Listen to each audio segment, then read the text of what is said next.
آئیے رمضان کی تیاری کرتے ہیں۔ آپ جانتی ہیں کہ رمضان کا مہینہ آنے میں چند دن باقی ہیں، اور یہ مبارک مہینہ کہ جس کا ایک ایک دن، ایک ایک لمحہ، ایک ایک سیکنڈ نہایت ہی زیادہ قیمتی ہے، اور اس کو اور قیمتی اور معزز بنانے کے لیے یہ ویڈیو بنائی گئی ہے۔ اس ویڈیو میں آپ کو ایک ایسا طریقہ بتاؤں گی گناہوں کو چھوڑنے کا کہ جس کو اگر آپ نے اپنی زندگی میں اپنا لیا تو صرف رمضان ہی نہیں، باقی 11 مہینے بھی آپ کے نہایت ہی خوبصورت ہو جائیں گے۔ چلیے آئیے ویڈیو کا آغاز کرتے ہیں۔ سب سے پہلے تو آپ نے ایک پینسل یعنی کہ ایک پین، ایک پیپر لے لینا ہے، اور جو چیزیں میں آپ کو بتا رہی ہوں ان سب چیزوں کو آپ نے اس پیپر پر نوٹ کر لینا ہے۔ ہر ایک چیز کو آپ نے سٹیپ بائی سٹیپ فالو کرنا ہے۔ دل اور دماغ دونوں میں آپ نے ان تمام چیزوں کو بٹھا لینا ہے تاکہ آپ کو عمل کرنے میں مشکل نہ ہو۔ سب سے پہلے آپ نے لکھنا ہے وہ کام جو آپ نے رمضان میں نہیں کرنے۔ اس لائن کو آپ نے سب سے پہلے لکھنا ہے۔ اس کے بعد اس کے نیچے آپ نے لکھنا ہے غیبت۔ اسی طریقے سے غیبت ایک بہت بری چیز ہے جسے ہم لوگ بہت ہی معمولی سمجھتے ہیں۔ آپ کو پتہ ہے کہ جب آپ روزہ رکھتے ہیں یعنی کہ نیکی کر لیتے ہیں، لیکن اس نیکی کو آپ سنبھال نہیں پاتے۔ اکثر ہم فون کالز پر یا کہیں گیدرنگ میں بیٹھ کر دوسروں کی برائی کرتے ہیں، جیسے کہ اس کا لباس کیسا ہے، اس کا بولنا چلنا کیسا ہے، اس کی اولاد کیسی ہے، اس کے گھر والے کیسے ہیں۔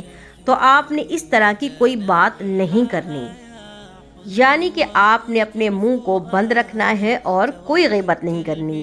اب آپ کی شروع ہو جاتی ہے اپنے آپ سے جنگ، یعنی کہ آپ نے خود سے اپنے آپ سے جنگ کرنی ہے، فائٹنگ کرنی ہے، اور پھر اپنے آپ کو اپریشیٹ کرنا ہے کہ آپ کامیاب ہو گئے۔ عام لفظوں میں سمجھاؤں کہ اس فلم کے آپ ہی ہیرو ہیں اور آپ ہی ویلن ہیں۔ اس کے بعد آپ نے خود کو مارکس بھی دینے ہیں، یعنی آپ ٹیچر بھی ہیں اور آپ اسٹوڈنٹ بھی ہیں، دونوں کام آپ کے ہی ہیں۔ اپنے آپ کو آپ نے فرسٹ پوزیشن بھی دینی ہے اور اپنے آپ کو آپ نے فیل بھی کر لینا ہے۔ چلے کیسے؟ آئیے آگے میں بتاتی ہوں۔ اگر آپ نے پورا دن اپنی زبان پر کنٹرول کر لیا تو کرنا کیا ہے آپ نے کہ اس کاپی میں، اس رجسٹر میں آپ نے جہاں غیبت لکھا ہوا ہے اس کے سامنے آپ نے اس طرح کا یس کا نشان لگانا ہے۔ اس کا مطلب یہ کہ آپ نے پورا دن غیبت یعنی کوئی برائی نہیں کی۔ اس وقت جب آپ خود کو مارکس دیں گے تو اس وقت آپ اتنے خوش ہوں گے کہ جیسے کہ آپ نے دنیا کو فتح کر لیا ہے۔ آپ کی خوشی کا کوئی ٹھکانہ نہیں ہوگا۔ یہ کام آپ نے سحری سے لے کر افطار تک کرنا ہے، یعنی کہ آپ نے اپنا ٹاسک سحری سے شروع کرنا ہے اور افطار پر ختم کرنا ہے۔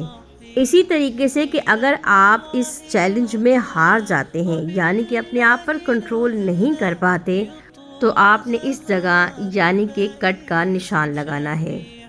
جب آپ اس جگہ پر اس طرح سے نشان لگا رہے ہوں گے تو آپ دیکھیے گا کہ آپ اپنے آپ کو کتنا ملامت کریں گے کہ ایک دن بھی آپ اپنے آپ پر، اپنی زبان پر کنٹرول نہ کر پائے، اور اپنے روزے کو آپ نے کس طرح سے خراب کر دیا۔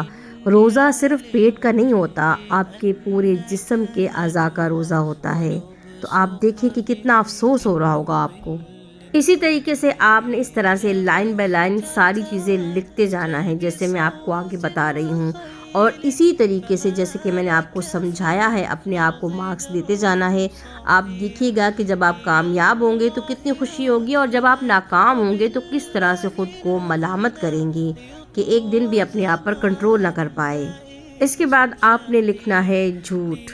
ایک ایسا گناہ کہ جس کو ہم لوگ بہت ہی زیادہ معمولی سمجھتے ہیں اور بات بات پر جھوٹ بولتے ہیں، چھوٹی چھوٹی باتوں پہ جھوٹ بولتے ہیں، جوک سناتے ہیں کہ جو جھوٹ ہے جو کہ ہم نے اپنی آنکھوں سے دیکھا ہی نہیں۔ وہ چیز جو آپ نے اپنی آنکھوں سے نہ دیکھی ہو لوگوں سے بیان کرنا جھوٹ ہے۔ جوک سنانا بھی گناہ ہے، اس بات کا بھی خیال رکھیں۔ اس کے بعد آپ نے اسی طریقے سے جیسے کہ میں نے پہلے سمجھایا آپ نے خود کو مارکس دینے ہیں کہ اگر آپ کامیاب ہوگے اور اگر آپ ناکام ہوگے تو آپ نے ہر ایک کامیابی پر خود کو مارکس دینے ہیں۔ اس کے بعد آپ نے تیسرے نمبر پر لکھنا ہے چغل خوری۔ یہ بھی ایک ایسا گناہ ہے جس کو ہم مسلمان بہت ہی معمولی سمجھتے ہیں۔ اس کے بارے میں صحیح بخاری کی حدیث ہے، لا يدخل جنت قطات، چغل خور جنت میں نہ جائے گا وہ انسان جو دوسروں کی لگائی بجھائی لگاتا ہے، یعنی کہ ایک بات دوسرے کو بتاتا ہے، آپس میں لڑواتا ہے، اسے کہتے ہیں چغل خور، اور وہ جنت میں نہیں جائے گا۔ اور پاکستان میں ہمارے مسلمانوں میں ایسے ہزاروں لوگ پائے جاتے ہیں۔ آپ گھر کی خواتین کو ہی دیکھ لیں، ادھر کی بات ادھر، ادھر کی بات ادھر، تو یہ پہلے عورتوں میں پایا جاتا تھا، لیکن اب مرد حضرات بھی اس طرح کی حرکتیں کرتے ہیں۔ بہرحال توبہ کریں، اللہ تعالیٰ سے اپنے لیے ہدایت کی دعا کریں۔ چلیے آئیے آگے بڑھتے ہیں۔ اس کے بعد نمبر آتا ہے 4، کسی کی دل آزاری، یعنی کہ دل آزاری، کسی کا دل توڑنا۔ اپنے بہن بھائی کو کچھ ایسا کہنا کہ جس سے اس کا دل ٹوٹے، اس کو شدت والی تکلیف ہو، اس کو کہتے ہیں دل آزاری، دوسروں کو نیچا دکھانا۔ ہمارے ہاں یہ بیماری بھی بہت عام پائی جاتی ہے۔ جب تک کہ ہم کسی کا دل نہ توڑ دے، کسی کو نیچا نہ دکھا دے، کسی کو رون نہ دے، ہمیں سکون نہیں ملتا۔ تو اس بات پر بھی آپ نے خود سے فائٹنگ کرنی ہے، اور کسی کی دل آزاری ہرگز بھی روزے کی حالت میں نہیں کرنی، اور عام دنوں میں بھی خود پر کنٹرول رکھنا ہے۔ وہ تو انشاءاللہ امید ہے اللہ سے ہو ہی جائے گا جب ان دنوں میں کنٹرول کریں گے۔ اور اب نمبر آتا ہے 5واں۔ اس 5ویں نمبر پر بیان کرنا بہت ہی زیادہ مشکل ہے، کیونکہ یہ ایسی بات ہے جو آج ہمارے ملک میں اور پوری دنیا میں بہت ہی زیادہ عام ہو چکی ہے۔ ماں باپ کی نافرمانی کرنا ایک ایسا گناہ جس کی سزا آپ کو دنیا میں بھی اور آخرت میں بھی ملتی ہے۔ چھوٹی چھوٹی باتوں میں آپ اپنے ماں باپ کو ذلیل کرتے ہیں، اور اکثر بچے تو ایسا کہتے ہیں کہ آپ کا دور الگ تھا اور ہمارا دور الگ ہے۔ یاد رکھیں کہ دور چاہے 1400 سال پہلے کا ہو، یا 1987 کا، یا 2026 کا، ماں باپ کے حق اور حقوق ویسے ہی ہیں جیسا کہ قرآن نے فرمایا اور جیسا کہ ہمارے نبی نے فرمایا، اور رہتی دنیا تک ایسے ہی رہیں گے۔ اور کوشش کریں کہ رمضان سے پہلے اپنے ماں باپ سے ضرور معافی مانگیں اور ان کو راضی کریں، تاکہ آپ کی عبادتیں، آپ کے روزے، آپ کی تہجد، آپ کی نماز خوبصورتی کے ساتھ اللہ تعالیٰ کے بارگاہ الہی میں پیش ہوں اور قبول کیے جائیں۔ امید کرتی ہوں کہ آپ سب بہنوں اور بھائیوں کو ہر ایک بات واضح طریقے سے سمجھ آ رہی ہوگی۔ اگر ویڈیو یہاں تک آپ کو پسند آئی ہے تو جلدی سے چینل کو سبسکرائب کر لیجئے اور پیارا سا کمنٹ کر دیجئے۔ لو جی، باری آ گئی ہے نمبر 6 کی۔ لو جی، اب آیا ہے سب سے مشکل کام۔ سب سے پہلی بات، آپ نے اس رمضان کوئی میوزک نہیں سننا، اور ٹی وی پر کوئی پاکستانی ڈرامے، نہ ارطغرل غازی، نہ کوئی بھی ایسا کوئی ڈرامہ آپ نے نہیں دیکھنا۔ اور سب سے اہم بات میری ماؤں بہنوں، جو میری بہنیں سارا دن بیٹھ کر ٹی وی کے سامنے 2 بجے سے لے کے 6 بجے تک دیکھتی رہتی ہیں، کیا ٹرانسمیشن، کون سی؟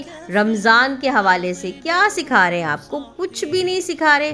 آپس میں 4 بندے بیٹھ کر اسلام پہ بحث کیے جا رہے ہیں، یہ سچا ہے تو وہ جھوٹا ہے، یہ اسلامک فرقہ اچھا ہے، وہ اسلامک فرقہ اچھا ہے۔ تو یہ فضول قسم کی بحث ہے جس سے آپ کو، آپ کے بچوں کو کوئی فائدہ نہیں ہوگا۔ یہ ایک نیا ہتھ کنڈا ہے شیطانی پیسہ کمانے کا، جس میں آپ کو سوٹ دکھائے جا رہے ہیں، آپ کو ڈریسز دکھائی جا رہی ہے، فضول قسم کی بحث کی جا رہی ہے، فضول قسم کے گفٹ دیے جا رہے ہیں۔ یہ آپ کا صرف اور صرف ٹائم ویسٹ ہے، اس کے علاوہ اور کچھ بھی نہیں ہے۔ اس سے ہزار، کروڑوں، اربوں، خربوں گنا بہتر ہے قرآن پڑھیں، تسبیحات پڑھیں، اس کے علاوہ قرآن کو تفسیر سے سن لیں یا پڑھ لیں، تاکہ آپ کو پتہ چلے کہ قرآن پاک آپ سے کہہ کیا رہا ہے۔ یہ رمضان قرآن کا مہینہ ہے، یعنی کہ اس میں قرآن پاک نازل کیا گیا، تو قرآن کو زیادہ سے زیادہ سمجھنے کی کوشش کریں، اور ان ٹرانسمیشنز کے اور ان شوز کے، ان سب سے آپ نے خود کو بھی دور رکھنا اور اپنے بچوں کو بھی دور رکھنا ہے۔ امید کرتی ہوں کہ سمجھ میں آ گئی ہوگی بات۔ لیجئے، نمبر آ گیا 7واں نمبر، اور اس پر اور مشکل کام وہ کیا ہے؟ موبائل کا فضول میں استعمال۔ آپ نے موبائل کا بالکل بھی استعمال نہیں کرنا، صرف اور صرف اتنا رکھیں کہ جتنی آپ کو ضرورت ہو، سب سے خیر اور عافیت کا پوچھیں، بس اس کے علاوہ اور کچھ بھی نہیں۔ بالکل پرہیز کرنا ہے آپ نے لمبی لمبی گفتگو سے جو موبائل پر ہم کرتے ہیں، اس سے بہت غیبت اور برائی منہ سے نکلتی ہے۔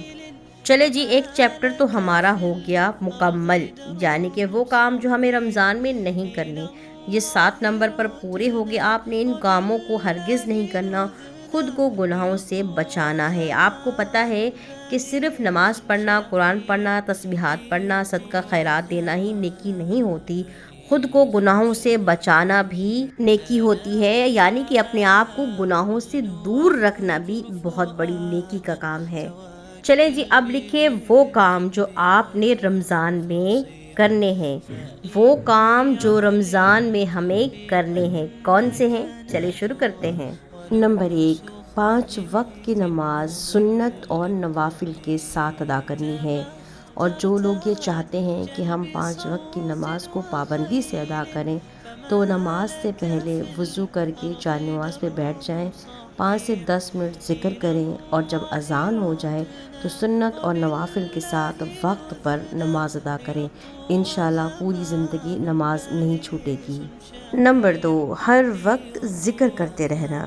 چاہے آپ کچن میں کام کر رہی ہیں، چاہے آپ سبزی کاٹ رہی ہیں، چاہے آپ کپڑے دھو رہی ہیں، ہر وقت آپ نے اپنے آپ کو ذکر میں مصروف رکھنا ہے، جیسے کہ لا الہ الا اللہ، لا الہ الا انت سبحانک انی کنت من الظالمین، یا پھر درود شریف پڑھتے رہیں۔ نمبر 3، صدقہ دینا۔ اپنی استطاعت کے مطابق روزانہ کی بنیاد پر صدقہ دینا، چاہے وہ 1 روپے کے برابر ہی کیوں نہ ہو، کیونکہ صدقہ بہت ساری مصیبتیں اور بلاؤں کو ٹال دیتا ہے۔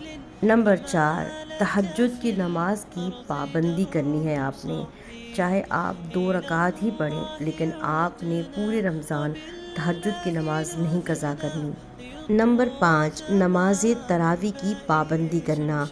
ہمارے دل و دماغوں میں ایک ہی سوال آتا ہے کہ نماز تراویح تو فرض بھی نہیں ہے اور سنت بھی نہیں ہے، تو ہم اسے کیوں ادا کریں؟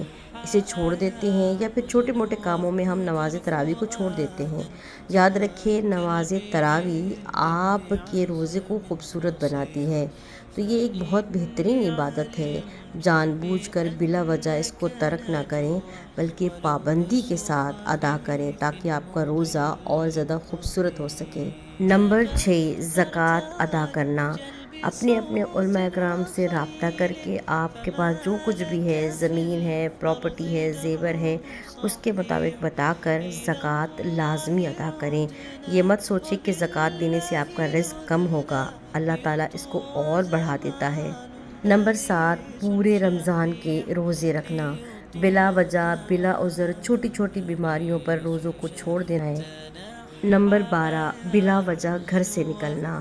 روزہ رکھنے کے بعد آپ نے پوری کوشش کرنی ہے کہ بلا عذر گھر سے نہیں نکلنا، اپنے گھر میں رہیں اور اپنے آپ کو بلا وجہ کے گناہوں سے بچائیں۔ اور نمبر 13، آخری پوائنٹ، مالز اور بازاروں سے پرہیز کریں۔ اس رمضان کے مہینے میں آپ نے بلا وجہ بازاروں میں نہیں جانا، بلا وجہ مالز میں نہیں جانا، کیونکہ پیارے نبی صلی اللہ علیہ وسلم کا فرمان ہے کہ بازار شیطان کا گھر ہے۔ آپ بازاروں میں جائیں گے، بلا وجہ کے گناہ خرید کر گھر واپس آئیں گے، تو پرہیز کریں، نہ بازاروں میں جائیں نہ مالز میں جائیں، اپنے گھر میں رہیں، زیادہ سے زیادہ عبادت کریں، اور اپنے آپ کو گناہوں سے بچانا سب سے بہترین عبادت ہے۔ تو امید کرتی ہوں کہ آپ نے ہر ایک چیز کو پوائنٹ ٹو پوائنٹ نوٹ کر لیا ہوگا۔ اب آپ کیا کریں گے، اس ڈائری کو بند کر دیں گے یا پھر اس رجسٹر کو بند کر کے اپنے سائڈ ٹیبل پر رکھ دیں گے؟ ایسا آپ نے ہرگز نہیں کرنا، کیونکہ اگر آپ نے اس طرح سے کیا تو آپ یہ سب کچھ بھول جائیں گے، اور جب دوبارہ 2027 والا رمضان آئے گا تو آپ کو یاد آئے گا کہ 2026 میں میں نے کچھ پوائنٹس لکھے تھے۔ تو بہترین طریقہ کیا ہے کہ آپ نے اس پیپر کو وہاں لگانا ہے جہاں پر آپ کا سب سے زیادہ وقت گزرتا ہو۔ اگر آپ زیادہ تر اپنے بیڈ روم میں رہتے ہیں تو آپ نے اپنے بیڈ کے اوپر اس کو لگا لینا ہے، یا پھر الماری پر لگا دیں، اور اگر کچن میں رہتے ہیں تو کچن کے کیبنٹ پہ لگا دیں یا فریج پر لگا دیں۔ اس پیپر کو آپ